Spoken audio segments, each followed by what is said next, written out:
మిత్రులారా దయచేసి గుర్తుపెట్టుకోండి, కేటీఆర్ గారు చేస్తున్న పోరాటం మామూలు పోరాటం కాదు. మీ గురించి నేను ఆ రోజు నవంబర్ 11 నాడు రాత్రికి రాత్రి తిరుపతి రెడ్డి ఆదేశాల మేరకు, తిరుపతి రెడ్డి అంటే ఎవరు? రేవంత్ రెడ్డి రాజ్యాంగేతర శక్తి.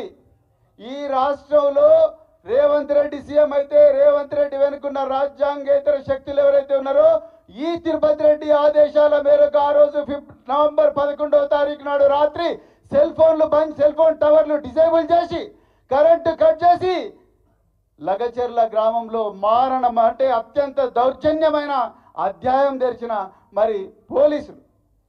ఆ దారుణాలు ఇక్కడున్న మహిళలందరూ కూడా వచ్చి చెప్పుకుంటే ఆ రోజు నందినగర్ నివాసంలో ఒక్క నిమిషంలోనే డెసిషన్ తీసుకున్నారు కేటీఆర్ గారు. ఏమన్నా కానీ మళ్ళీ మనకు బాబాసాహెబ్ అంబేద్కర్ గారు రాసిన రాజ్యాంగమే శరణ్యం.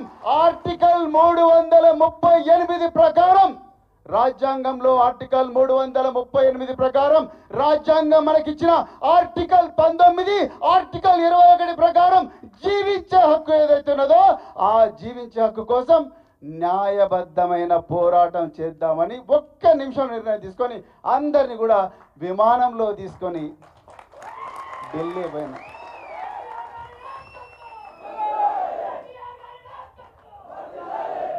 మేము అనుకున్నాం మేమే పోతామేమో అనుకున్నాం. జాతీయ మానవ హక్కుల సంఘానికి పోయినాం. జాతీయ మానవ హక్కుల సంఘానికి నేను, వద్దిరాజు రవిచంద్ర గారు, మరెందరో మంది ఎంపీలు, ఈ 25 మంది, తర్వాత సత్యవతి రాథోడ్ గారు, ఇంకా మాలోత్ కవిత గారు, చాలామంది కూడా పోతే వాళ్ళు అసలు ఒక్కసారి షాక్ తిన్నారు. నిజానికి వాళ్ళు ఒక ప్రశ్న అడిగినది మీకు చెప్పాలి మిత్రులారా. అన్న ఒక్క నిమిషం టైం ఉన్నదా? వాళ్ళు ఒక ప్రశ్న అడిగినారు. అక్కడ నేషనల్ హ్యూమన్ రైట్స్ కమిషన్ అంటే జాతీయ మానవ హక్కుల సంఘంలో ఒక ఉన్నతాధికారి, అరే మాకు పరిశాన్ అవుతున్నది, ఒకవైపు రాహుల్ గాంధీ ఏమో రాజ్యాంగం పట్టుకొని తిరుగుతున్నాడు, మీరేమో రాజ్యాంగంలో ఉన్న హక్కులను ఇదే రేవంత్ రెడ్డి కాల రాస్తున్నాడు అడుగుతున్నారు, మీరు ముందే ఎక్కడ పోవాలి? రాహుల్ గాంధీ ఇంటికి పోండి అని చెప్పింది మిత్రులారా.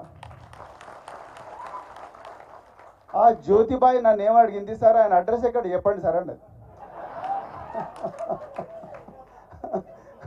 మిత్రులారా అక్కడి నుండి నేషనల్ ఎస్టీ కమిషన్ పోయినాం, అక్కడి నుండి జాతీయ ఎస్సీ కమిషన్కి పోయినాం, అక్కడి నుండి మళ్ళీ 2 గంటలు ప్రయాణం చేసి సబితాయింద్ర రెడ్డి గారు వచ్చారు, అదేవిధంగా మరి సత్యవతి రాథోడ్ గారు, ఇంకా చాలామంది నాయకులం అందరం కలిసి మేము జాతీయ ఎస్సీ కమిషన్కు 2 గంటల ప్రయాణం చేసి పోయినాం. ఎముకలు కొరికే చలి, ఒక్కరు కూడా కదలలేదు మెదలేదు.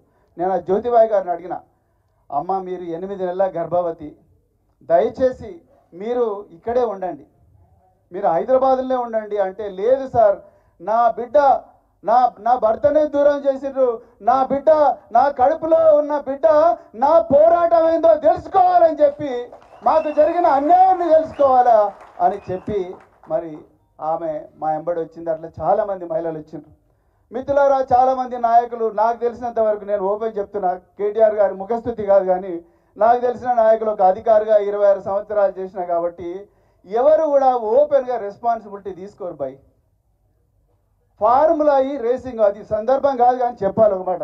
ఫార్ములా ఈ రేసింగ్లో నేను ప్రెస్ కాన్ఫరెన్స్లో కేటీఆర్ గారితో ఉన్నా ఇదే భవన్లో. చాలామంది రాజకీయ నాయకులు ఏం చేస్తారంటే, చూడు బాయ్ నాకేం తెలియదు, నేను ఏదో చెప్పినా ఆయన ఏదో ఫైల్ రాసిండు, దానికి నాకు సంబంధం లేదు, మీరు ఏమైనా చేసుకుంటే ఆయన చేసుకోండి అనేటోడు ఆఫీసర్ను, ఒక ఐఏఎస్ ఆఫీసర్ను. కేటీఆర్ గారు వచ్చి పక్కనే కూర్చున్నా, ఒకవైపు సబితాయింద్ర రెడ్డి గారు కూర్చున్నారు, ఒకవైపు రైట్ సైడ్ మేము కూర్చున్నాం. సో వారేమన్నారు, ఇగో బాయ్ తెలంగాణలో హైదరాబాదు ఒక ప్యారిస్ లాగా, ఒక మొనాకో లాగా, ఒక బార్సిలోనా లాగా, ఒక షాంఘై లాగా, ఒక ఎడిలైడ్ లాగా నా పట్టణం కూడా, నా నగరం కూడా కావాలని మేము 50 కోట్ల రూపాయలు ఖర్చు పెడితే 700 కోట్ల ఆమ్దానీ రావాలి నా నగరానికి అని చెప్పి నేనే ఆర్డర్ ఇచ్చిన, మీరేమైనా చేసుకోండి, నన్ను చేసుకుంటే జైల్లో చేసుకోండి అని చెప్పిండు. నేను పరిశాన్, అరే ఎవరైనా నాకేం లేదా ఆయన తప్పు చేసిండని చెప్పేటోళ్ళని చూసినా కానీ ఇదే నేనే భుజం మీద వేసుకొని నేనే చేసిన, ఆయనకేం సంబంధం లేదని అంటే త్యాగాలకు వెనుదీయని వాడే నిజమైన నాయకుడు. త్యాగాలకు వెనుదేని వాడే నిజమైన నాయకుడు మిత్రులారా. మరి నేను అనుకున్నా లగచర్ల బాధితుల విషయంలో మమ్మల్ని అందరినీ పంపించిండు, ఇక మేము అక్కడ కూర్చొని మేమే మాట్లాడుకుంటాం అనుకున్నా. రామన్న పొద్దున్నే విమానంలో పొద్దున్నే మరి వచ్చి సాయంత్రం 4 గంటలకు ఢిల్లీలో అధికార పీఠమైన కాన్స్టిట్యూషన్ క్లబ్ లో ఇంతమంది మహిళలను ఈ బాధితులందరినీ పక్కన పెట్టుకొని వీళ్ళకు జరుగుతున్న అన్యాయాన్ని దేశంలో కాశ్మీర్ నుంచి కన్యాకుమారి దాకా, గుజరాత్ నుంచి బెంగాల్ దాకా 1.4 బిలియన్ల ప్రజలంటే 1400 కోట్ల ప్రజలకు తెలియజెప్పే ప్రయత్నం చేసిన ఏకైక నాయకుడు కేటీఆర్ గారు మిత్రులారా. మీరెవ్వరు కూడా భయపడాల్సిన అవసరం లేదు మిత్రులారా.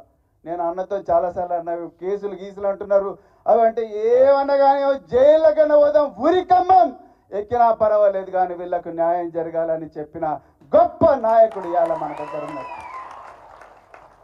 కేసుల గురించి కూడా చెప్పాలి మిత్రులారా. ఇవాళ మాకు ఒకప్పుడు న్యాయ వ్యవస్థ మీద చాలా నమ్మకం ఉండే, కానీ నమ్మకం ఇప్పటికి కూడా ఉన్నది.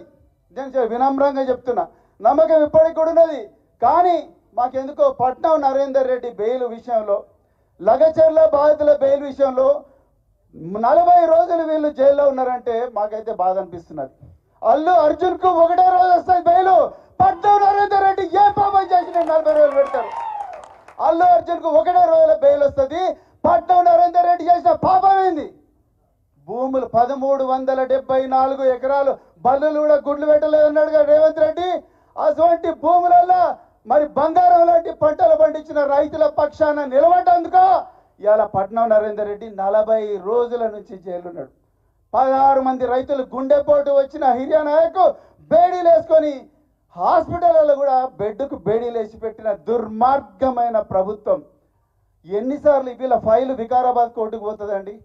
వికారాబాద్ మీరు వినాలి ఈ మాట, తెలంగాణ సమాజం అంతా కూడా వినాలి ఈ మాట. వికారాబాద్ కోర్టుకు పోతుంది.